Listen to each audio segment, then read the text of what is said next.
दोस्तों चलिए आज की वीडियो शुरू करते हैं। दोस्तों वीडियो शुरू करने से पहले मैं आपको एक बात बता दूं कि आपने अभी तक हमारे इस चैनल को सब्सक्राइब नहीं किया हो तो नीचे पर आपको ग्रीन बटन में सब्सक्राइब करके लिखा रहा होगा, इसके ऊपर क्लिक कर लीजिए और साइड में नोटिफिकेशन बेल भी आएगा, उसको भी क्लिक कर लेते हैं कि आपको मिल सके हमारे अगले वीडियो की नोटिफिकेशन सबसे पहले और आप कुछ नया नया सीख सके। कुछ करिए नस नस मेरी खोले, हाय कुछ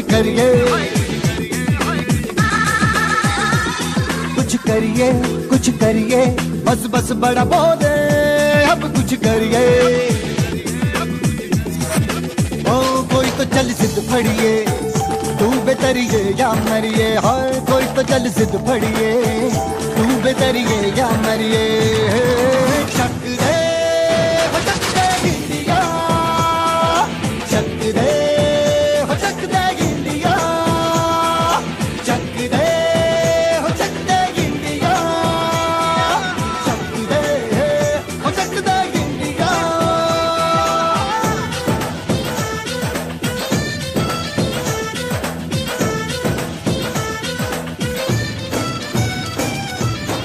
लड़ती पतंगों में, भिड़ती उमंगों में। Hello students, good morning. તો વિદ્યાર્થી મિત્રો, આપણે જે ધોરણ 11 ની અંદર ચેપ્ટર નંબર 10 કોષ ચક્ર અને કોષ વિભાજન વિશે અભ્યાસ કરતા હતા, તેની અંદર વિદ્યાર્થી મિત્રો આપણે લાસ્ટ લેક્ચરની અંદર જોયું હતું કે કોષ વિભાજનમાં એક પ્રકાર જોયો તો સંભાજન। કી પ્રકાર જોયો તો સંભાજન। સંભાજન પ્રક્રિયા કઈ પ્રકારે થાય, એટલે કે એકમાંથી બે કોષ કઈ રીતે બને છે। જેમ કે આપણે જોયું તો આંતરાવસ્થા પૂરી થઈ જાય, આંતરાવસ્થા પૂરી થઈ જાય એટલે કોષ છે પહેલા તેનું કોષ કેન્દ્રનું વિભાજન થાય। કોષ કેન્દ્રનું વિભાજન જોયું તેમાં ચાર અવસ્થા, પૂર્વાવસ્થા, ભાજના અવસ્થા, ભાજનોત્તર અવસ્થા અને અંત્યાવસ્થા, અને અંતે શું થાય, કોષ રસ વિભાજન એટલે એકમાંથી બે કોષ બની જાય, સંભાજન જોયું। તો વિદ્યાર્થી મિત્રો, આજે આપણે જે ટોપિક જોવાનું છે એ જોવાનું છે અર્ધીકરણ અથવા અર્ધસૂત્રી ભાજન। આજનો આપણો ટોપિક છે અર્ધીકરણ, અર્ધીકરણ અથવા એને કહેવાય અર્ધસૂત્રી ભાજન। અર્ધીકરણ અથવા અર્ધસૂત્રી ભાજન। તો શરૂઆતમાં આપણે થોડુંક જોઈએ, જેમ કે આપણે પહેલા પ્રક્રિયા જોઈ હતી સંભાજન। તો સંભાજનની પ્રક્રિયાનો જ્યારે આપણે અભ્યાસ કરતા હતા ત્યારે એમાં જે કોષ વિભાજન થતું હતું કઈ પ્રકારે થતું હતું, તો કે એક કોષ હોય, શું આવેલો હોય, એક કોષ આવેલો હોય। આ કોષ કેવો હોય, તો દાખલા તરીકે આપણે લઈએ, માનો કે દ્વિકીય છે। કેટલા રંગસૂત્ર છે, આપણે મનુષ્યનું ઉદાહરણ લઈએ તો 46 રંગસૂત્ર છે। આ એક કોષમાંથી કેટલા કોષ બની જાય, બે કોષ બનતા હતા। સંભાજનમાં શું થતું હતું, એક કોષમાંથી બે કોષ બનતા હતા અને બંને કોષમાં રંગસૂત્રની સંખ્યા કેના જેટલી હતી, તો કે જેટલી રંગસૂત્રની સંખ્યા પિતૃકોષ અથવા માતૃકોષમાં હતી એટલી જ રંગસૂત્રની સંખ્યા તેના બે બાળકોષોમાં આવે। તો આવા પ્રકારના વિભાજનને આપણે કેવું વિભાજન કીધું હતું, તો કે સમસૂત્રી ભાજન। આપણે જોયું હતું સમસૂત્રી ભાજન અથવા સંભાજન કહેવામાં આવે। તો આપણે આગળ જ ચર્ચા કરી, તો આ પ્રક્રિયાને સંભાજન કહેવાય। આ કોષ વિભાજન થયું, પણ કયા પ્રકારનું કોષ વિભાજન થયું, તો કે સંભાજન પ્રકારનું। શું પ્રક્રિયા થઈ કે એક કોષ હતો જેને આપણે પિતૃકોષ કે માતૃકોષ કહીએ, આ એક કોષમાંથી બે કોષ બની જાય। આ એક કોષમાંથી બે કોષ બને એટલે સંભાજન થયું હતું। પણ આ સંભાજન છે શું કામ કહેવાય, કારણ કે પિતૃકોષમાં રંગસૂત્રની સંખ્યા 46 હોય તો એના બીજા બે બાળકોષ બને છે તેમાં રંગસૂત્રની સંખ્યા કેટલી રહે, પિતૃકોષ જેટલી રહે। એટલે આ કોષ જો દ્વિકીય હોય તો એના પછીનો જે બે કોષ બનશે એ બે દ્વિકીય હોય, એટલે કે આમાં જો 46 રંગસૂત્ર હોય તો આમાં બેમાં 46 જ હોય। તો આને કેવા પ્રકારનું વિભાજન કહેવાય, સંભાજન પ્રકારનું કહેવાય।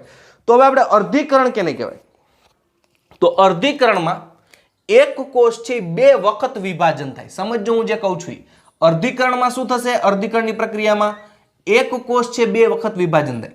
કઈ રીતે, જેમ કે આ કોષ માનો કે દ્વિકીય છે, માતૃકોષ દ્વિકીય છે, એટલે માનો કે અહીંયા 46 રંગસૂત્ર હોય, કેટલા હોય, મનુષ્યનું ઉદાહરણ લઈએ તો 46 રંગસૂત્ર હોય।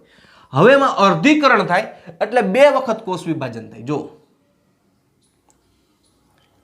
આ કોષ વિભાજન એક અને વળી પાછું બીજી વખત કોષ વિભાજન થાય એટલે આ કોષ વિભાજન 2। તો જો સંભાજનમાં શું થતું હતું કે કોષ વિભાજન એક જ વખત થાય, એકમાંથી બે કોષ બને।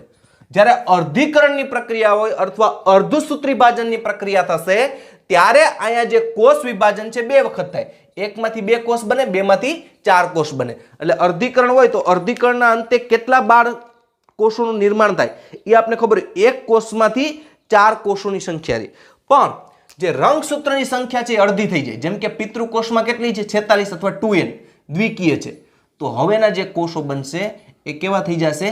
આ એકકીય કોષ થઈ ગયા. કેવા બનશે? 4 છે એકકીય કોષ બનશે. તો અહીંયા અર્ધીકરણમાં શું થશે? તો કે અર્ધીકરણમાં કોષ વિભાજન 2 વખત થાય ત્યારે અર્ધીકરણ પૂરું થાય. ત્યાં સુધી અર્ધીકરણ પૂરું થતું નથી. એકમાંથી 2 કોષ બને, 2 માંથી કેટલા બને? 4 કોષ બની જાય.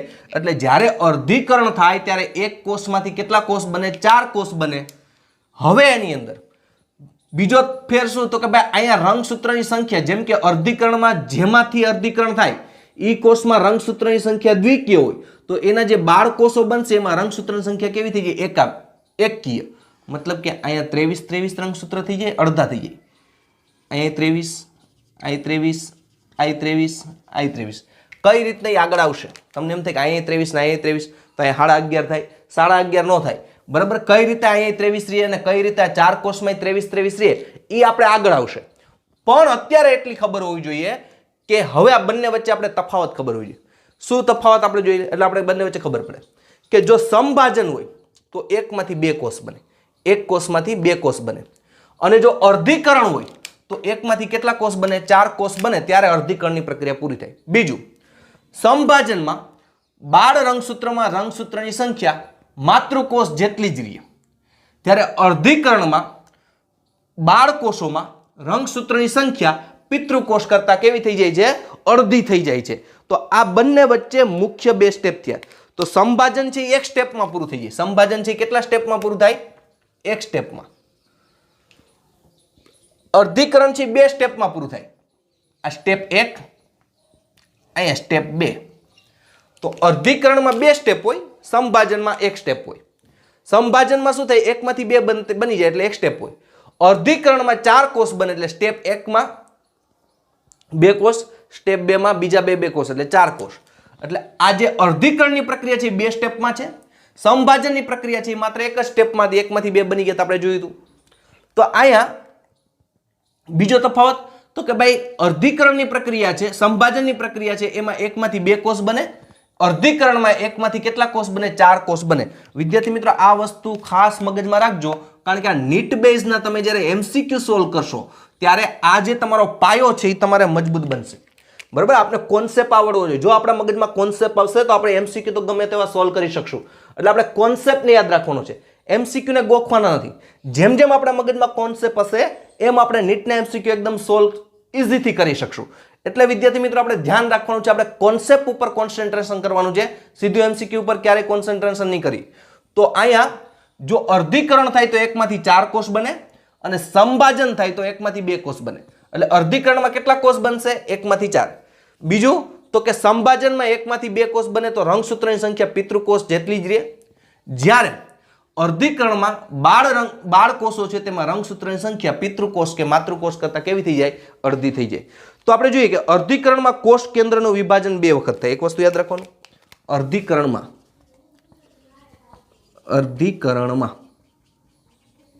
કોષ કેન્દ્રનું વિભાજન 2 વખત થાય. કોષ કેન્દ્રનું વિભાજન 2 વખત થાય. આ વસ્તુ મગજમાં રાખવાની છે. બરાબર? જ્યારે સમભાજનમાં કોષ કેન્દ્રનું વિભાજન 1 વખત થતું હતું, અર્ધીકરણમાં કોષ કેન્દ્રનું વિભાજન કેટલી વખત થાય? 2 વખત થાય. આ વસ્તુ મગજમાં રાખવાની છે. ફરીથી રિપીટેશન કરું છું વિદ્યાર્થી મિત્રો, મગજમાં રાખવાનું છે. જો સમભાજન થાય તો આપણે ખબર જ છે કે પહેલા કોષ કેન્દ્રનું વિભાજન થાય પછી કોષ રસનું વિભાજન થાય. તો સમભાજનમાં એક જ વખત કોષ કેન્દ્રનું વિભાજન થાય કારણ કે એકમાંથી 2 કોષ જ બને. પણ જો અર્ધીકરણની પ્રક્રિયા થાય તો એમાં કોષ કેન્દ્રનું વિભાજન 2 વખત થાય. નકર શું થાય કે એકમાંથી 2 બની ગયા તો આમાં કોષ કેન્દ્રો આવે, પછી 2 માંથી 4 બને તો 4 માં કોષ કેન્દ્રો હોય નહીં. કોષ કેન્દ્ર ન હોય તો DNA હોય, DNA હોય તો કોષને શું કરવું એ જ ખબર ન પડે, કારણ કે બધી માહિતી DNA પાસે હોય. એટલે ફરીથી રિપીટેશન કરું છું કે જો અર્ધીકરણની પ્રક્રિયા હોય તો કોષ કેન્દ્રનું વિભાજન 2 વખત થાય અને જો સમભાજનની પ્રક્રિયા હોય તો શું થાય? કોષ કેન્દ્રનું વિભાજન છે 1 વખત થાય. પણ બેયમાં કોમન શું? તો DNA નું સ્વયંજનન 1 જ વખત થાય. રેડ કલરથી લખીએ એટલે આપણે હાઇલાઇટ કરી શકીએ. ડીએનએનું સ્વયં જનન એક વખત જ થાય. કઈ રીતના પ્રક્રિયા છે હું તમને આખી ચાર્ટ દ્વારા પણ સાથે સાથે કરાવીશ. અહીંયા યાદ રાખજો, ફરીથી રિપીટેશન કરું છું. સંભાજન હોય તો કોષ કેન્દ્રનું વિભાજન એક વખત થાય. અર્ધીકરણ હોય તો કોષ કેન્દ્રનું વિભાજન કેટલી વખત થાય? 2 વખત. એક વખત કોષ કેન્દ્ર વિભાજન થાય એટલે 2 કોષ કેન્દ્રો બને. બીજી વખત કોષ કેન્દ્ર વિભાજન થાય એટલે 4 કોષ કેન્દ્ર બને. એટલે ચારેયમાં એક કોષ કેન્દ્ર વહી જાય. તો યાદ રાખવાનું, સંભાજન વખતે 1 વખત કોષ કેન્દ્ર વિભાજન થાય, અર્ધીકરણ વખતે 2 વખત કોષ કેન્દ્ર વિભાજન. પણ ડીએનએનું સ્વયં જનન તો એક જ વખત થાય, કે એક જ વખત ડીએનએ બેવડાય. આ વસ્તુ આપણે ભૂલવાની નથી કે ડીએનએનું સ્વયં જનન તો કેટલી વખત થશે? એક જ વખત. આપને ખબર જ છે કઈ અવસ્થામાં? તો કે આંતરાવસ્થાના. કઈ અવસ્થાના? આંતરાવસ્થાના કયા તબક્કામાં? એસ તબક્કામાં. આંતરાવસ્થાના 3 તબક્કા, G1, S, G2. એમાંથી એસ તબક્કામાં ડીએનએનું સ્વયં જનન થાય. તો કદાચ અર્ધીકરણ હોય તો આપણે જોઈએ, કોષ આપણે લઈએ એટલે આપણે ખબર પડે. માનો કે આ કોષ છે, આપણે કોષ લઈએ, આ કોષ છે. હવે આ કોષ છે દ્વિકીય છે. કેવો છે? દ્વિકીય, પણ 2C પ્રકારનો. 2C અને 4C કઈ રીતે મેં તમને કરાવેલું છે. હું માત્ર આ રીતના રંગસૂત્રિકા જ દોરું છું, આપણે જાદુ કઈ નહીં દોરી. આ રીતના 2 પાસે પાસે રંગસૂત્રો છે. તો જો ખાલી મેં દોરી જેવી રચના દોરી છે. હવે તમારે સમજી જવાનું, એ રંગસૂત્ર છે. 2C અને 4C યાદ હોવું જોઈએ. એ નાની આપણે કરી નાખી રચના. જેમ કે આ, તો કે ભાઈ આ 1C કહેવાય અને એકકીય કહેવાય. કેવો કહેવાય? 1C અને એકકીય. તો આમાં જ્યારે ડીએનએ બેવડાય તો આ કેવું થઈ ગયું? આ પણ કેવું કહેવાય? એકકીય જ કહેવાય, પણ માત્રા કેટલી થઈ ગઈ? 2C જેટલી. બીજું આપણે શું જોયું હતું? આ નજીક નજીક 2 હોય તો આ કહેવાય કેવા? દ્વિકીય કહેવાય. કેવા કહેવાય? રંગસૂત્ર દ્વિકીય. જોડીમાં છે એટલે દ્વિકીય, પણ માત્રા કેટલી? 2C જેટલી. 2C માંથી કેવું થાય? 4C. તો એકકીય, આ બીજું એકકીય બાજુમાં. એટલે દ્વિકીય તો થયું, પણ માત્રા કેટલી થઈ ગઈ? 4C. આને પણ દ્વિકીય કહેવાય. આ ચાર્ટ મેં કરાવ્યો છે. અને કેમ થાય આપણે ખબર છે. તો માનો કે આ કોષ છે, આ કોષ છે કેવો છે? આપણે લખી દ્વિકીય છે, 2N છે. અહીંયા લખેલ છે 2N. આ દ્વિકીય છે. અલગ અલગ કલર રાખીએ આપણે, એક જોડી રાખી છે. જો કે હવે જોઈએ તેની અંદર મેં ખાલી આ દોરી જેવી રચના દોરી છે. આવી બધી મોટી રચના નથી દોરી, પણ તમારે સમજી જવાનું. કેટલા રંગસૂત્ર હોય? 46 રંગસૂત્ર. હવે પેલા આ કોષ ક્યાં જાય? તો આપણે ખબર છે, કોઈ પણ વિભાજન થાય એ પેલા કોષ ક્યાં જાય? આંતરાવસ્થામાં. કઈ અવસ્થામાં જાય? આંતરાવસ્થામાં. કે વિભાજન માટે પૂર્વ તૈયારી કરે. એમાં ડીએનએ નું સ્વયં જનન થયું હોય. આપણે ખબર છે એસ તબક્કામાં શું થયું હોય? તો કે ડીએનએ નું સ્વયં જનન થયું હોય. કઈ પ્રક્રિયા થઈ હોય? ડીએનએ નું સ્વયં જનન. ડીએનએ નું સ્વયં જનન થાય એટલે માત્રા કેટલી થઈ જાય? 2C માંથી કેવી થઈ જાય? 4C થઈ જાય. 2C માંથી આપણે એક જોડીનું જ ઉદાહરણ લેવું. આવી 23 જોડી હોય. આ જોડી કયો તો 23 થાય. 23 જોડ થાય. એક જોડમાં 2 એટલે ટોટલ 46 રંગસૂત્ર. એટલે આપણે સીધું સિંગલ લીધું છે 46. અને એક જોડીનું જ ઉદાહરણ લઈ, એવું બધી જોડીમાં સરખું જ થાય. 23 જોડીમાં. જોડી કહું છું, એક શબ્દ નથી વાપરતો, જોડી કહું. સિંગલ બોલવું હોય તો 46 રંગસૂત્ર, જોડી બોલવું હોય તો 23 જોડ. તો ડીએનએ નું સ્વયં જનન થાય આંતરાવસ્થામાં. એટલે પેલા કોષ આંતરાવસ્થામાં ગયો હોય, એટલે હવે આ કોષ છે, દાખલા તરીકે આ 2C માંથી આ કોષ કેવો થઈ ગયો હોય? તો કે હોય તો દ્વિકીય જ છે. કેવો? દ્વિકીય જ, પણ માત્રા કેટલી થઈ ગઈ? 4C. કઈ અવસ્થા દરમિયાન? આંતરાવસ્થા દરમિયાન. તો ડીએનએ નું સ્વયંજનન થઈ જાય પછી અર્ધીકરણ 1 ની શરૂઆત થાય. હવે આપણે જોઈએ તો અર્ધીકરણની પ્રક્રિયા છે 2 તબક્કામાં છે. આ 1 માંથી 2 કોષ બને એટલે અર્ધીકરણ 1 પૂરું થયું. આ 2 માંથી 4 કોષ બને એટલે અર્ધીકરણ 2 પૂરું થયું. બરોબર છે? તો આપણે ભેગું ચાર્ટમાં પણ જોતા જશું. તો અર્ધીકરણની વિશેષતા શું છે આપણે લખી. અહીં ફરીથી રિપીટેશન કરું છું. સંભાજનમાં 1 માંથી 2 કોષ જ બને એટલે કોષ કેન્દ્રનું વિભાજન પણ 1 વખત થાય. અર્ધીકરણમાં 1 માંથી 4 કોષ બને એટલા માટે કોષ કેન્દ્રનું વિભાજન 2 વખત થાય. પણ સંભાજન હોય કે અર્ધીકરણ હોય, કોઈ પણ હોય, ડીએનએ નું સ્વયંજનન 1 વખત જ થાય. એટલે કે ડીએનએ એક જ વખત બેવડાય. 2 માં ડીએનએ બેવડાતું નથી. અર્ધીકરણમાં ડીએનએ એક જ વખત બેવડાય. આંતરાવસ્થામાં આપણે ખબર છે ડીએનએ એસ તબક્કામાં ડીએનએ નું સ્વયંજનન થાય એટલે 2C માંથી કેવો બની જતો હતો? 4C બનતો હતો. તો આપણે થોડીક અર્ધીકરણની વિશેષતાઓ લખી. અર્ધીકરણની વિશેષતાઓ લખી આપણે. અર્ધીકરણની વિશિષ્ટતાઓ.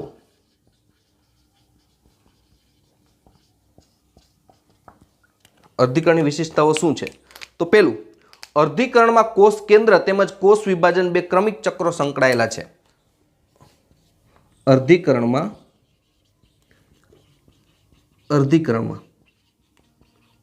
કોષ કેન્દ્ર અને કોષ વિભાજન બે ક્રમિક ચક્રો સંકળાયેલા છે. અને કોષ વિભાજન બે ક્રમિક ચક્રો સંકળાયેલા છે.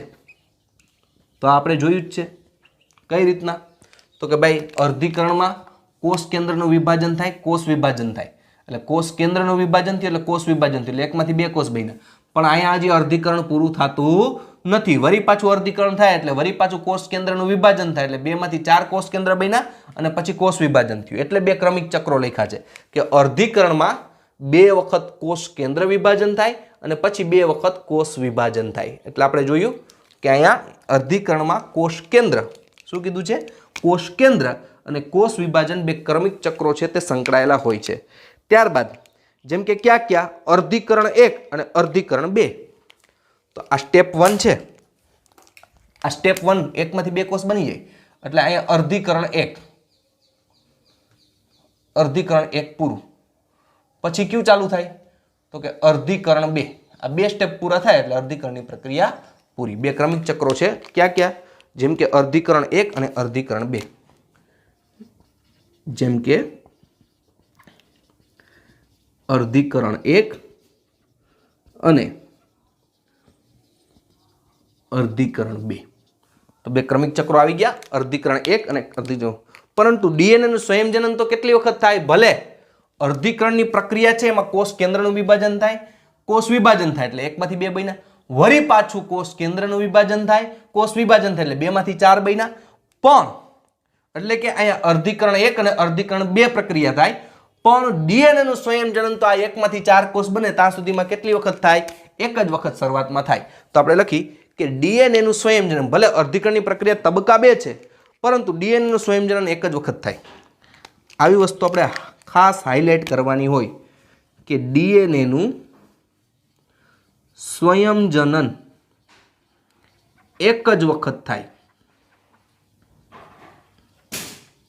આ વસ્તુ યાદ રાખવાની છે.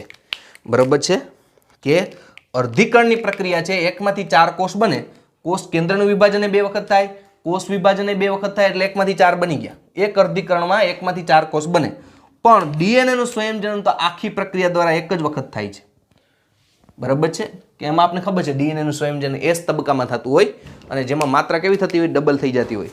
તો એની અંદર જોઈએ જેમ કે એસ તબક્કામાં માતૃ રંગસૂત્રના સંયોજનથી, એસ તબક્કામાં માતૃ રંગસૂત્રના સંયોજનથી જોઈએ આપણે એસ તબક્કામાં માતૃ રંગસૂત્રના સંયોજનથી કઈ પ્રક્રિયા થાય એમાં? માતૃ રંગસૂત્રમાં સંયોજનથી ઉદ્ભવતી સમરૂપ લાક્ષણિકતા, ઉદ્ભવતી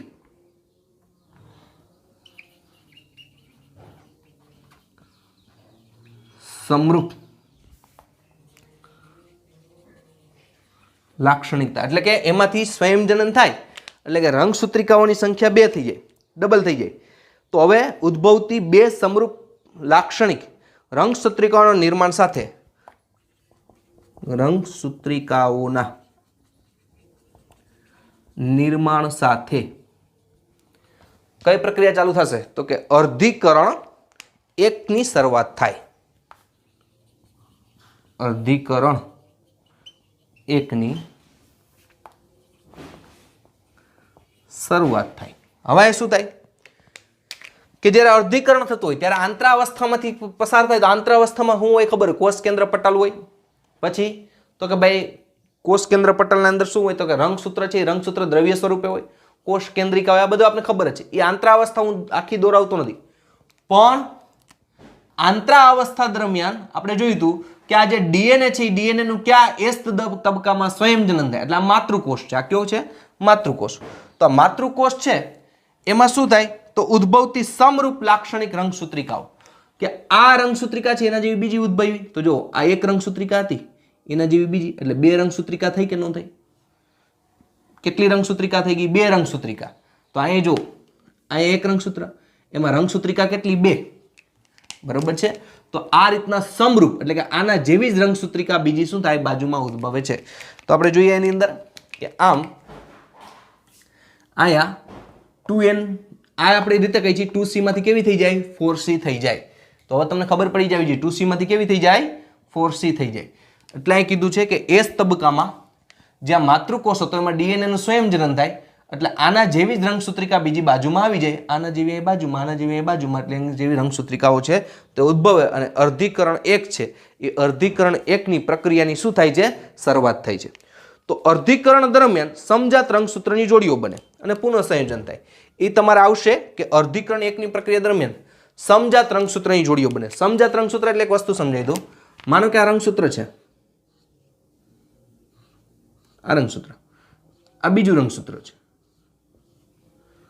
આ ત્રીજું રંગસૂત્ર છે અને આ ચોથું રંગસૂત્ર છે. આ રંગસૂત્ર છે. હવે જે રંગસૂત્રની લંબાઈ સરખી હોય એ એકબીજા સાથે જોડાઈ જાય. ધારો કે આ અને આ બેની લંબાઈ સરખી છે તો આ રંગસૂત્ર છે આ રીતના જોડાઈ જાય એટલે આને સમજાત રંગસૂત્ર કહેવાય. કે જે રંગસૂત્રની લંબાઈ સરખી હોય એને શું કહેવાય? સમજાત રંગસૂત્ર કહેવાય. એ જોડાઈ જાય અને પુનઃગઠન થાય. એ તમારે આવશે, અત્યારે નથી જોવાનું. બરોબર છે. ખાલી આપણે માહિતી માટે લીધું હતું કે સમજાત રંગસૂત્રની સંખ્યા છે તો સમજાત રંગસૂત્ર થાય અને તે જોડીઓ બનાવે. તો આપણે જોઈએ કે અર્ધીકરણ દરમિયાન સમજાત રંગસૂત્રની જોડીઓ બને અને પછી શું થાય કે અર્ધીકરણ 2 ના અંતમાં 4 એકકીય કોષોનું સર્જન થાય. અર્ધીકરણ 2 ના અંતમાં આપણે જોઈએ અર્ધીકરણ 2 ના અંતમાં 4 એકકીય, અર્ધીકરણ 2 પણ પૂરું થઈ જશે એટલે અંતમાં 4 એકકીય કોષોનું સર્જન થાય. કોષોનું સર્જન થાય. હવે જો આ કઈ રીતે પ્રક્રિયા બનશે. હવે અહીંયા કોષ વિભાજન થયું એટલે અર્ધીકરણ 1 થયું. માનો કે આ અર્ધીકરણ 1, આ કયું થયું? અર્ધીકરણ 1. હવે અર્ધીકરણ 1 પૂરું થાય એટલે શું થાય તો કે આ જે દ્વિકીય કોષ હતા હવે એકકીય થઈ જશે. જો એક આ અહીંયા આવી જશે રંગસૂત્ર,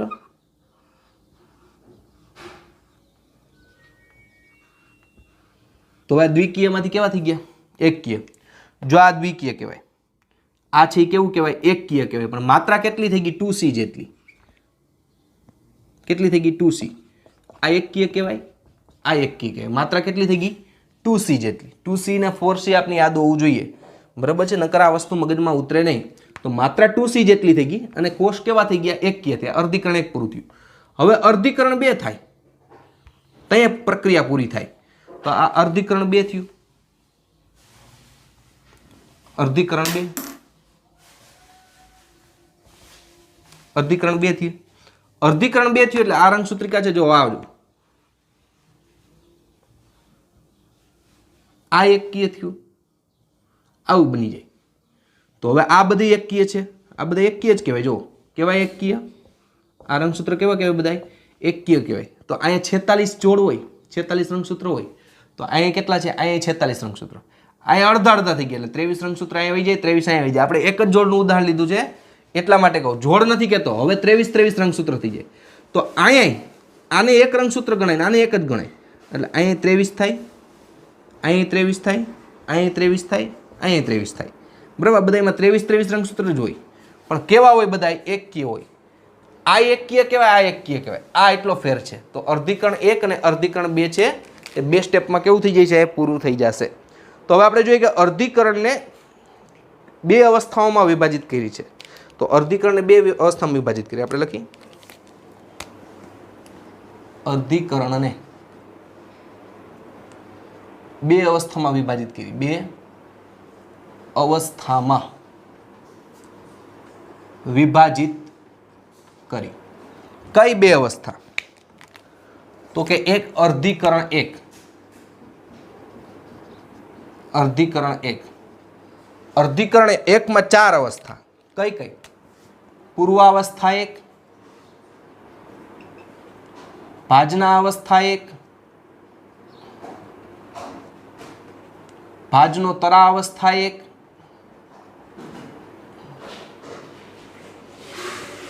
અને અંત્યાવસ્થા એક. હવે વિદ્યાર્થી મિત્રો, આ જે અર્ધીકરણ એક પૂરું થાય એટલે આ 4 તબક્કા પૂરા થાય. પૂર્વાવસ્થા પૂરી થાય, ભાજના અવસ્થા, ભાજનો તરા, અંત્યાવસ્થા. આ પૂરું થાય એટલે અર્ધીકરણ એક પૂરું થાય. અર્ધીકરણ એક પૂરું થાય એટલે વચ્ચે એક તબક્કો આવે ઇન્ટરકાઇનેસિસ. શું આવે? ઇન્ટરકાઇનેસિસ. અને ઇન્ટરકાઇનેસિસ પૂરું થાય કઈ રીતે આગળ આવશે? પછી તમારે આવશે અર્ધીકરણ 2. પછી કઈ પ્રક્રિયા ચાલુ થાય? અર્ધીકરણ 2. તો અર્ધીકરણ 2 માં તો અહીંયા પૂર્વાવસ્થા એક, તો અહીંયા પૂર્વાવસ્થા 2 આવે. ભાજના અવસ્થા એક, તો અહીંયા ભાજના અવસ્થા 2 આવે. ભાજનો તરાવસ્થા એક, તો અહીંયા શું આવે? ભાજનો તરાવસ્થા 2. અને અહીં અંત્યાવસ્થા એક, તો અહીંયા શું આવે? અંત્યાવસ્થા 2. આ રીતના 2 પ્રક્રિયા પૂરી થાય એટલે અહીં શું થાય? તો કે ભાઈ અર્ધીકરણની પ્રક્રિયા પૂરી થાય. તો અર્ધીકરણ એક થાય, આ અહીંથી અહીંયા કોષ બની જાય ત્યાં સુધીમાં પૂર્વાવસ્થા એક, ભાજના અવસ્થા એક, ભાજનો તરાવસ્થા, અંત્યાવસ્થા પૂરી થાય એટલે આ પ્રક્રિયા અહીંથી અહીંયા પૂરી થઈ ગઈ. હવે એમાં એક વચ્ચે ઇન્ટરકાઇનેસિસ તબક્કો આવે. એની અંદર શું આવશે આપણે પાછળ જોવાનું છે, અત્યારે યાદ રાખવાનું છે. પછી આવશે અર્ધીકરણ 2. તો અહીંથી અહીંયા પ્રક્રિયા પૂરી થાય ત્યાં સુધીમાં પૂર્વાવસ્થા 2, ભાજના અવસ્થા 2, ભાજનો તરાવસ્થા, અંત્યાવસ્થા 2 આ પૂરું થાય એટલે અર્ધીકરણની પ્રક્રિયા કેવી થશે? પૂરી થશે. તો અર્ધીકરણની પ્રક્રિયા કેટલી છે? 2 તબક્કામાં તમને અહીંયા જોવા મળશે. તો વિદ્યાર્થી મિત્રો, ફરીથી થોડુંક રિપીટેશન કરી પછી મારે બોર્ડ વર્ક જવા દેવું છે. અહીં જોઈ લો શું થયું હતું અર્ધીકરણમાં. તો પહેલા સંભાજન. સંભાજનમાં શું થતું હતું? એકમાંથી 2 કોષ બનતા હતા. જ્યારે અર્ધીકરણમાં કેટલા બને? એકમાંથી 4 કોષ બને. ત્યારે અર્ધીકરણ પૂરું થાય. સંભાજનમાં શું થતું હતું? પિતૃમાં જે રંગસૂત્રની સંખ્યા હોય તેટલી જ કેવી રહે? બાળકોષોમાં રહે. અર્ધીકરણમાં શું થાય? એકમાંથી 4 કોષ બને એટલે પિતૃમાં જે રંગસૂત્રની સંખ્યા હોય એના કરતાં બાળકોષોમાં કેટલી થઈ જાય? અડધી થઈ જાય. હવે અર્ધીકરણમાં કોષ કેન્દ્ર વિભાજન 2 વખત થાય. સંભાજનમાં કોષ કેન્દ્ર વિભાજન 1 વખત થતું. પણ ડીએનએ નું સ્વયંજનન તો કેટલી વખત થાય? 1 વખત જ થાય. તમે જુઓ વિદ્યાર્થી મિત્રો, આ કોષ છે આંતરાવસ્થામાંથી પસાર થયો ત્યારે ડીએનએ નું સ્વયંજનન એ તબક્કામાં થઈ ગયું એટલે પૂરું થયું. હવે તમે જો એકમાંથી 2 કોષ બન્યા અને 2માંથી 4, એમાં ક્યાંય પાછું ડીએનએ સ્વયંજનન આવે? ન આવે. ડીએનએ નું સ્વયંજનન તો કેટલી વખત થાય? 1 જ વખત થાય. તો અર્ધીકરણની વિશેષતામાં શું જોઈએ આપણે? કે અર્ધીકરણમાં કોષ કેન્દ્ર અને કોષ વિભાજન 2 ક્રમિક ચક્રો ચાલે. એટલે કે અર્ધીકરણમાં પહેલા કોષ કેન્દ્ર વિભાજન થાય, પછી કોષરસ વિભાજન, કોષ વિભાજન થયું એટલે 1 માંથી 2, વળી પાછું કોષ કેન્દ્રનું વિભાજન થાય અને વળી પાછું કોષનું વિભાજન થાય એટલે 2 માંથી 4 થાય. જેમ કે અર્ધીકરણ 1 સ્ટેપ 1, અર્ધીકરણ 2 સ્ટેપ 2, 2 સ્ટેપમાં અર્ધીકરણની પ્રક્રિયા પૂરી થાય. પણ ડીએનએ નું સ્વયંજનન કેટલી વખત થાય? 1 જ વખત થાય. વિદ્યાર્થી મિત્રો, 2C અને 4C તમે આ વસ્તુ સમજાય છે તો જ સમજાશે. આપણી બુકમાં આવું ક્યાંય નથી. પણ આ તો તમારે નીટના જો MCQ સોલ્વ કરવા હશે ત્યારે આ બધી વસ્તુ તમને ઉપયોગી થશે. બરાબર છે? ત્યારબાદ જોઈએ કે એસ તબક્કામાં શું થયું હોય? તો જે માતૃ રંગસૂત્ર છે, માતૃકોષ છે, એના રંગસૂત્રનું ડીએનએ સ્વયંજનન થયું હોય. એટલે ડીએનએ છે એ બેવડાઈ જાય. રંગસૂત્રની સંખ્યામાં ફેરફાર ન થાય, ડીએનએ છે એ બેવડાઈ જાય. બેવડાઈ જાય એટલે શું થાય? કે રંગસૂત્રમાં તેના જેવી સમજાત રંગસૂત્રિકાઓ બનાવે. તો હવે રંગસૂત્ર કેવા થઈ ગયા? કે એમાં 2 એકલ સૂત્ર હોય એવા રંગસૂત્ર થઈ ગયા. જો થઈ ગયા. તો એ છે તો 2n જ છે, તો 2n જ. પણ કેવો છે? આપણે ખાલી એક જ જોડનું ઉદાહરણ લીધું છે. આવી કેટલી જોડ હોય? 23 જોડ હોય. બરોબર છે? આપણે એટલા માટે 46 રંગસૂત્ર લઈએ. એક જોડનું જ આપણે ઉદાહરણ લીધું છે. હવે બીજું તો કે અહીંયા અર્ધીકરણ 2 ના અંતમાં 4 એકકીય કોષ બને. આ અર્ધીકરણ 2 નો અંત થઈ ગયો એટલે 4 શું બની ગયા? એકકીય કોષ બન્યા. તો અર્ધીકરણ છે એની 2 અવસ્થા છે, અર્ધીકરણ 1, અર્ધીકરણ 2. અર્ધીકરણ 1 ના ફરીથી 4 તબક્કા: પૂર્વાવસ્થા 1, ભાજના અવસ્થા 1, ભાજનોત્તર અવસ્થા, અંત્યાવસ્થા અને ઇન્ટરકાઇનેસિસ આવે. પછી શું આવે? અર્ધીકરણ 2 આવે. પછી પૂર્વાવસ્થા 1, ભાજના અવસ્થા 2, ભાજનોત્તર અવસ્થા 2 અને અંત્યાવસ્થા 2. આ પ્રક્રિયા પૂરી થાય એટલે અર્ધીકરણ 2 છે તે પૂરું થાય. તો વિદ્યાર્થી મિત્રો જોઈ લો, સ્ક્રીનશોટ પાડી લો. થોડીક હજી આપણે જે બુક્સની અંદર શરૂઆતની માહિતી આપી છે તે જોઈએ કે અર્ધીકરણની પ્રક્રિયા છે કયા કોષના નિર્માણ માટે થાય છે. તો જોઈ લો અને સ્ક્રીનશોટ પાડી લો. તો હવે એની અંદર આપણે જોઈએ વિદ્યાર્થી મિત્રો કે જે અર્ધીકરણની પ્રક્રિયા છે એ શેમાં થાય, કેના માટે અર્ધીકરણની પ્રક્રિયા છે તે જરૂરી છે. તો વિદ્યાર્થી મિત્રો એના માટે આપણે જોઈએ જેમ કે લિંગી પ્રજનન કરતા સજીવો છે. કયા સજીવો? લિંગી પ્રજનન દ્વારા સંતતિના નિર્માણમાં બે જન્યુનું સર્જન થાય. લિંગી પ્રજનન દ્વારા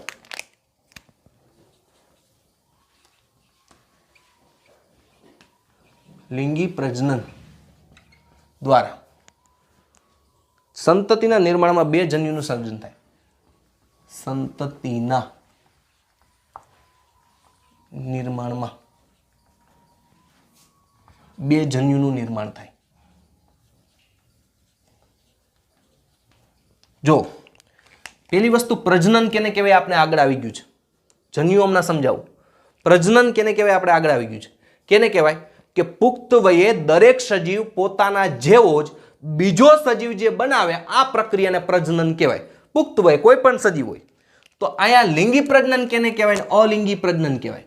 હવે જો પ્રજનન છે એના બે પ્રકાર છે.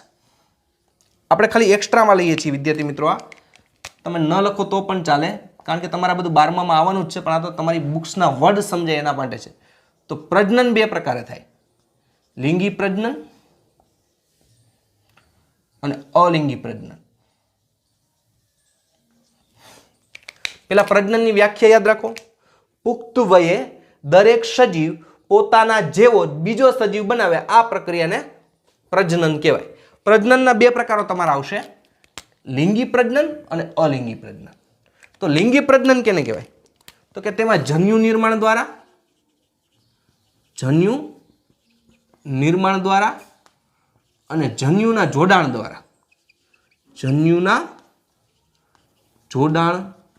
દ્વારા સંતતિ ઉત્પન્ન થાય તેને લિંગી પ્રજનન કહે છે. તેને લિંગી પ્રજનન કહે. શું કહે? લિંગી પ્રજનન. અહીંયા જન્યુ નિર્માણ વગર, જન્યુ ન બને,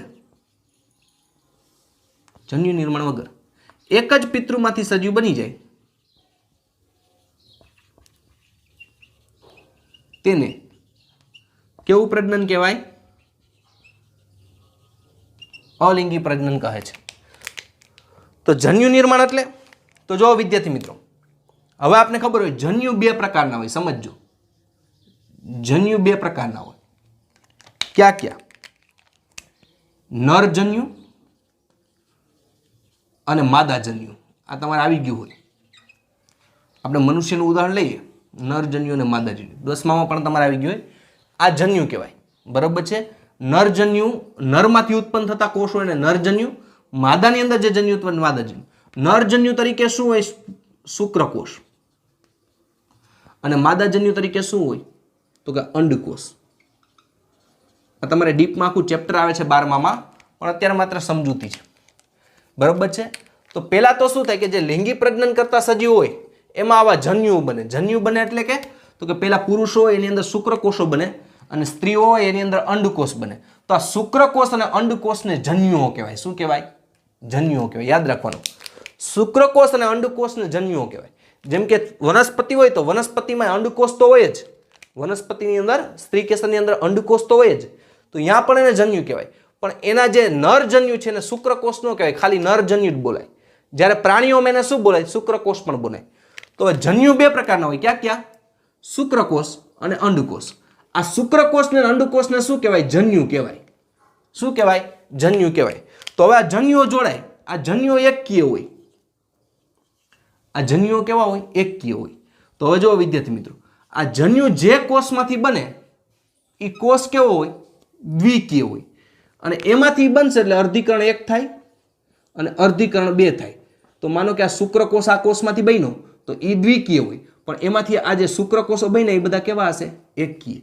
તો આપને ખબર જ છે કે આ એકકીય જન્યુ છે શુક્રકોષ અને અંડકોષ, આપણે અગાઉ જ કરાવ્યું છે. તે જોડાય એટલે દ્વિકીય રચના બને, જેને આપણે શું કહીએ? ફલિતાંડ, યુગ્મનજ અથવા તો ઝાયગોટ, જે શબ્દ વાપરાય તેમાંથી આખા સજીવનું નિર્માણ થાય. તો આ જે લિંગી પ્રજનન દ્વારા સંતતિ નિર્માણ કરવું હોય તો લિંગી પ્રજનન કરે તો મનુષ્યનો દેહ છે એ કેવો છે? તો કે દ્વિકીય છે. 46 રંગસૂત્ર છે. તો એવા વિશિષ્ટ કોષો કે જેમાંથી જન્યુઓ બને તો જ્યારે લિંગી પ્રજનન કરવા માટે આવા જન્યુ બનતા હોય, શુક્રકોષ બનતા હોય, અંડકોષ બનતા હોય, ત્યારે કઈ પ્રક્રિયા થાય? તો કે અર્ધીકરણની પ્રક્રિયા દ્વારા જન્યુઓ બને. યાદ રાખવાનું, કઈ પ્રક્રિયા દ્વારા જન્યુઓ બનશે? અર્ધીકરણની પ્રક્રિયા દ્વારા જન્યુઓ બને. આ વસ્તુ મગજમાં રાખવાની છે વિદ્યાર્થી મિત્રો, ન ભૂલાય. ફરીથી રિપીટ કરું છું કે જ્યારે લિંગી પ્રજનન કરતા સજીવો, લિંગી પ્રજનન કેને કહેવાય? તો કે જન્યુનું નિર્માણ કરે. તો પુરુષો હોય શુક્રકોષ ઉત્પન્ન કરે, સ્ત્રીઓ હોય અંડકોષ ઉત્પન્ન કરે. એટલે શુક્રકોષો છે ને નરજન્યુ કહેવાય, અંડકોષ છે ને માદાજન્યુ કહેવાય. તો આ બેને જન્યુ કહેવાય. શુક્રકોષને નરજન્યુ કહેવાય, અંડકોષને માદાજન્યુ કહેવાય. તો આ બે જન્યુ, તો જન્યુ નિર્માણ કરે. પછી જન્યુનું શું થાય? જોડાણ થાય. એમાંથી જે સંતતિ બને આવા પ્રજનનને લિંગી પ્રજનન કહેવાય. તો અલિંગી પ્રજનન કેને કહેવાય? કે જન્યુ નિર્માણ વગર સીધે સીધી સંતતિ બની જાય. ઉદાહરણ તરીકે એક સજીવ દોરી, પ્લેન એરિયા. આ એરો નથી, આ સજીવ છે, આવો જ દેખાય પ્લેન એરિયા. હવે એના શરીરના 3 કટકા થઈ જાય. આપણે 3 કટકા કરી નાખી.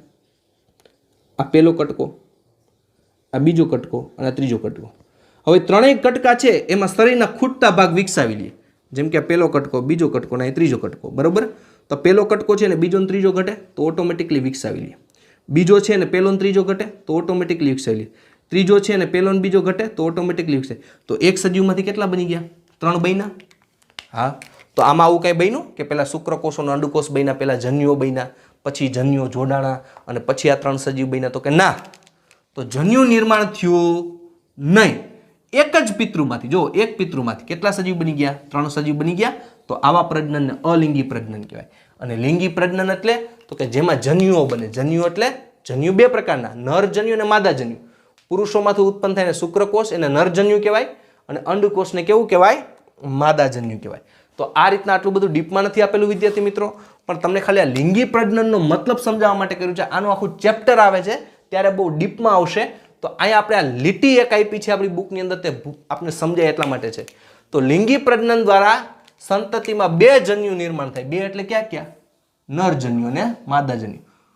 સ્ત્રીઓની અંદર માદાજન્યુ, પુરુષોની અંદર નરજન્યુનું નિર્માણ થાય છે લિંગી પ્રજનન દ્વારા. અને દરેકમાં સંપૂર્ણ એકકીય રંગસૂત્ર જૂથ ધરાવે. દરેકમાં સંપૂર્ણ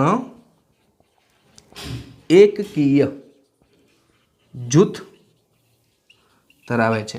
સંપૂર્ણ એકકીય. તો વિદ્યાર્થી મિત્રો જો, આ અર્ધીકરણ 1 થયું એટલે આ કોષ તો કેવા કહેવાય? હવે એકકીય થઈ ગયા જ કહેવાય. કેવા કહેવાય? એકકીય થઈ ગયા, પણ આને સંપૂર્ણ ન કહેવાય. પણ જ્યારે આવા રંગસૂત્ર દેખાય તો 4 આ 4 ને કેવા રંગસૂત્ર કહેવાય? સંપૂર્ણ એકકીય કહેવાય. કેવા કહેવાય? સંપૂર્ણ એકકીય જૂથ ધરાવે છે. તો જો આ રીતના બને તો જ્યારે પુરુષોની અંદર હોય આ રીતના કોષમાંથી 4 શુક્રકોષો બને એક કોષમાંથી, અને માદા હોય, સ્ત્રી હોય, તેમાંથી 4 શું બને? અંડકોષ બને અર્ધીકરણ દ્વારા. રેડી? અર્ધીકરણ 1 અને અર્ધીકરણ 2 પૂરું થાય એટલે. તો દરેક શુક્રકોષમાં અને અંડકોષમાં કેવું જૂથ હોય? તો કે રંગસૂત્રનું કેવું જૂથ હોય? સંપૂર્ણ એકકીય. તો વિદ્યાર્થી મિત્રો આવું રંગસૂત્રનું જૂથ હોય આ એકકીય કહેવાય. આને સંપૂર્ણ એકકીય ન કહેવાય, પણ અર્ધીકરણ 2 પૂરું થાય એટલે આવું રંગસૂત્રનું જૂથ વધ્યું, આને સંપૂર્ણ એકકીય કહેવાય. આ વસ્તુ યાદ રાખવાની કે દરેકમાં સંપૂર્ણ એકકીય જૂથ હોય. એટલે કે શુક્રકોષ અને અંડકોષ બંનેમાં કેવા હોય? સંપૂર્ણ રંગ કેવા હોય? એકકીય હોય. હવે જો તમે ઇમેજિંગ કરો, ધારો કે સંપૂર્ણ એકકીય છે, આ સંપૂર્ણ એકકીય, આ કેવા છે? સંપૂર્ણ એકકીય. શુક્રકોષ અને અંડકોષ આ બે કેવા છે? એકકીય છે. તો હવે એ કોષમાંથી યુગ્મનજ અથવા ફલિતાંડ બને માતાના ગર્ભમાં, તો જો કેવું બની ગયું? આ બે જોડાઈ ગયા, બની ગયું એક કોષ દ્વિકીય. તો જો આવી ગયું, પાછું આવું આવી ગયું. તો હવે આમાંથી આખું શરીર બની જાય કે નહીં? કોષ વિભાજન કઈ રીતે થાય, પેશી કઈ રીતે બને, અંગ કઈ રીતે બને, આપણે સમજી ગયા છીએ. તો આ રીતના પ્રક્રિયા થાય. થોડુંક ઇમેજિંગ કરવાનું છે. તો વિશિષ્ટ દ્વિકીય કોષોમાંથી જન્યુઓનું નિર્માણ થાય. આપને ખબર જ છે, વિશિષ્ટ દ્વિકીય કોષોમાંથી જન્યુનું નિર્માણ થાય. તો વિશિષ્ટ દ્વિકીય કોષ હતો. કેવો કોષ હતો? દ્વિકીય. અને એમાંથી આ બધા બન્યા, તો આ બધા કેવા છે? જન્યુ. જો પુરુષોની અંદર હોય તો શુક્રકોષ, સ્ત્રીઓની અંદર હોય તો અંડકોષ. તો વિશિષ્ટ પ્રકારના દ્વિકીય કોષમાંથી શું થાય? એકકીય જન્યુઓનું નિર્માણ થાય છે. આ વસ્તુ યાદ રાખવાની છે કે દ્વિકીય કોષમાંથી શું થાય છે? જન્યુઓનું નિર્માણ થાય છે. તો ખાસ પ્રકારના વિભાજનને કારણે રંગસૂત્રની સંખ્યા બાળકોષોમાં અડધી થતાં એકકીય બાળકોષોનું નિર્માણ થાય. તો ખાસ પ્રકારની પ્રક્રિયા કે દ્વિકીય કોષમાંથી અર્ધીકરણ 1 થાય, અર્ધીકરણ 2 થાય, એટલે જે બાળ રંગસૂત્ર બનશે એ બાળ રંગસૂત્ર બધા કેવા હશે કે જેમાં રંગસૂત્રની સંખ્યા અડધી થઈ ગઈ છે. 46 હતા, અહીં 23 થઈ ગયા. આ કોષ દ્વિકીય હતો, આ બધા કોષ કેવા થઈ ગયા? એકકીય થઈ ગયા. તો આ રીતના વિશિષ્ટ પ્રકારના વિભાજનને કારણે રંગસૂત્રની સંખ્યા બાળકોષોમાં અડધી થઈ જાય છે. તો લિંગી પ્રજનન કરતા સજીવોના જીવનચક્રમાં અર્ધીકરણ દ્વારા એકકીય અવસ્થા આવે. હવે જે લિંગી પ્રજનન કરતા સજીવો છે, જેમ કે મનુષ્ય છે એ લિંગી પ્રજનન કરે. મનુષ્ય છે એ કેવું કરે? લિંગી પ્રજનન કરે. લિંગી પ્રજનન કરે તો શું થાય? પહેલા જન્યુઓનું નિર્માણ થવું જોઈએ. તો જન્યુઓનું નિર્માણ થાય તો દ્વિકીય કોષમાંથી કેવા કોષો બને? એકકીય કોષ બને. પહેલા જન્યુઓનું નિર્માણ થાય, શુક્રકોષ અને સ્ત્રીઓમાં અંડકોષ. અને જ્યારે ફલન થાય ત્યારે દ્વિકીય અવસ્થા પુનઃ પ્રાપ્ત કરે. તો ફલન થયું. આ ઘટનાને શું કહેવાય ખબર છે ને? ફલન. શુક્રકોષ અને અંડકોષ બે એકકીય હોય, જોડાઈ જાય એટલે આ દ્વિકીય. કેવું બન્યું? ફલિતાંડ. વળી પાછી કેવી આવે? એકકીય. તો જે લિંગી પ્રજનન કરતા સજીવો છે તેમાં અર્ધીકરણ દ્વારા કેવા કોષો ઉત્પન્ન થાય? એકકીય કોષો ઉત્પન્ન થાય, જે જન્યુ નિર્માણ કરે. પુરુષોની અંદર શુક્રકોષ હોય, સ્ત્રીઓની અંદર અંડકોષ હોય. હવે શુક્રકોષ અને અંડકોષ જોડાય ત્યારે માતન ગર્ભની અંદર વળી પાછું કેવી અવસ્થા આવી જાય? વળી પાછું ફલન થાય એટલે દ્વિકીય અવસ્થા આવે. તો આ રીતના વનસ્પતિ અને પ્રાણીઓમાં જન્યુ નિર્માણ, જન્યુ જનન દરમિયાન અર્ધીકરણ થાય. આ યાદ રાખવાનું. વનસ્પતિઓ અને પ્રાણીઓમાં, વનસ્પતિઓ અને પ્રાણીઓમાં જન્યુ જનન દરમિયાન અર્ધીકરણ થાય છે. તો આપણે થાય કે જન્યુ જનન એટલે આ જન્યુ એટલે શુક્રકોષ ને અંડકોષ, એને જન્યુઓ કહેવાય. અને આ જન્યુના નિર્માણ થવાની પ્રક્રિયા એટલે જનન. તો વનસ્પતિ કોષ હોય કે પ્રાણી કોષ હોય, એમાં જન્યુ જનન દરમિયાન કઈ પ્રક્રિયા થાય છે? અર્ધીકરણની પ્રક્રિયા થતી જોવા મળે છે. અને ફળ સ્વરૂપે એકકીય જન્યુનું સર્જન થાય. ફળ સ્વરૂપે એકકીય જન્યુનું સર્જન થાય. જન્યુ બધા કેવા બને? તો કે એકકીય બને. અને આપણે ખબર જ છે, એક વસ્તુ યાદ રાખવાની કે જન્યુ હંમેશા એકકીય હોય. આ નીટના એમસીક્યુ સોલ્વ કરવામાં સહેલું થશે.